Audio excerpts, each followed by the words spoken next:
சனியோட கேது இணைஞ்சிட்டா, இத ஒரு சந்நியாசி யோகம்னே சொல்லணும். அந்த எந்த இடத்துல சேர்ந்திருந்தாலும், அந்த இடத்துல ரொம்பவே பாடாப்படுத்திருது. இன்னும் சொல்லணும்னா 1996, 97 பிறந்த குழந்தைங்களுடைய ஜாதகத்துல சனி, கேது சேர்ந்தே தான் அப்ப இருந்திருக்காரு. அப்ப அந்த 18 மாசம், கேதுன்னா 18 மாசம். அப்படி இருக்கிறவங்களுக்கெல்லாம் இன்னதுன்னே புரியாத ஒரு நிலையில இருக்காங்க. எது சந்தோஷம்? எத எப்படி எடுத்துக்கணும்? ஒரு மூட் அவுட் நிலையிலேயே ரொம்ப இருப்பாங்க. ஏன்னா 2மே இருள் கிரகம். ஸோ அந்த இடத்துல எத பேசணும்?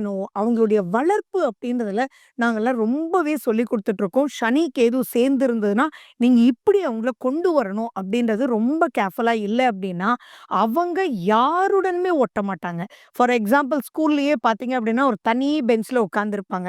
நல்ல ஞானமெல்லாம் இருக்கும். நல்ல பொறுமையெல்லாம் இருக்கும். ஆனா எதுவுமே நீ அங்க இன்வால்வே ஆக மாட்ட. உன்ன பத்தி யாருக்குமே தெரியாது. அதே மாரி க்ளோஸ் ஃப்ரெண்டுன்னு சொல்லுவாங்க. என்ன காரணத்துக்காகன்னே தெரியாம 3 வருஷம் பேசாம இருப்பாங்க. ஸோ சனி, கேதுன்றது யாருடைய ஜாதகத்துல சேர்ந்திருந்தாலும், தயவு செஞ்சு அத இம்பார்ட்டன்ஸ் குடுத்து, அவங்க சைக்காலஜிக்கல் ப்ராப்ளத்துக்குள்ள போகாம இருக்கிறதுக்கு என்ன வழின்றது, அவங்களுக்கு பல விஷயத்துல நம்ம சொல்லிக் குடுக்கணும்.